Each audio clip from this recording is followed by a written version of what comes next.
Amis de la littérature et de la géologie, bonjour. Aujourd'hui, je vais vous parler des tépuis. Est-ce que vous savez ce qu'est un tépuis? Eh bien, un tépuis, c'est un mot espagnol, c'est un haut relief, c'est une sorte de gigantesque massif montagneux qui atteint des hauteurs astronomiques, de 1000 à 3000 mètres, et qui a des rebords particulièrement abrupts. En fait, ça ressemble un peu à une sorte de grosse table, comme ça, qui est posée sur un terrain plat. Et les tépuis, ça existe vraiment, il y en a beaucoup en Amérique du Sud, et c'est un lieu intéressant pour un roman. Par exemple, Arthur Conan Doyle, le papa de Sherlock Holmes, eh bien, il a installé l'intrigue de son roman Monde perdu. Le monde perdu, ça se passe sur un tépuis.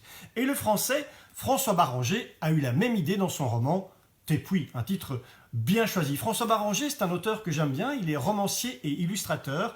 Il a écrit plusieurs romans, et un roman qui m'avait beaucoup plu, c'était L'effet domino, qui est paru il y a quelques années, et qui était une sorte d'histoire de Jack l'Éventreur à la française. Et puis, il est aussi illustrateur de jeux vidéo dans les films, et il a illustré récemment, je vous en ai déjà parlé, des récits de Howard Phillips Lovecraft, et notamment Les Montagnes Hallucinées, qui sont parus il n'y a pas longtemps, le premier tome. Il avait déjà fait L'Appel de Cthulhu avant.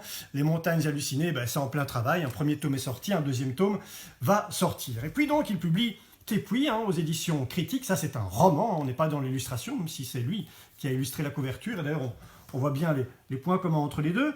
Tépuis débute par le réveil d'une jeune femme. Elle a perdu la mémoire, elle est totalement amnésique, elle est sur un tépuis, mais elle ne sait pas ce qu'elle y fait, sauf qu'elle sait, en tout cas elle se rend compte qu'elle a des compétences d'aventurier remarquables. Alors vous allez me dire, débuter un roman par un personnage qui ne sait plus qui il est, c'est un procédé narratif un peu facile, c'est vrai.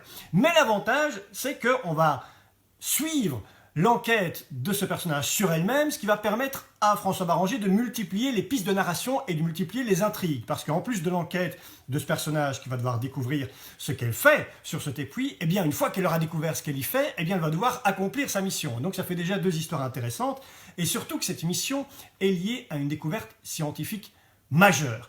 Une découverte qui pourrait changer l'histoire de l'humanité, une découverte qui est un peu liée à ce qu'on rencontre dans les Montagnes Hallucinées de Lovecraft, et c'est aussi un peu lié, je ne vais pas vous révéler l'histoire, mais c'est un indice, au Tommyknockers de Stephen King. Bref, dans Tépuis, on a donc plein d'histoires, une enquête, un roman d'aventure à l'ancienne, puisqu'on est dans un tépuis avec plein de dangers qui menacent, une histoire de science-fiction avec une découverte scientifique cachée dans le tépuis, et puis aussi un roman d'horreur, parce qu'il y a des effets assez gore, on frémit, on saigne, on meurt dans d'atroces souffrances au sommet de ce tépuis bien plat quelque part en Amérique du Sud. Il y a tout ça dans ce roman, finalement c'est pas mal, tout ça pour un seul livre.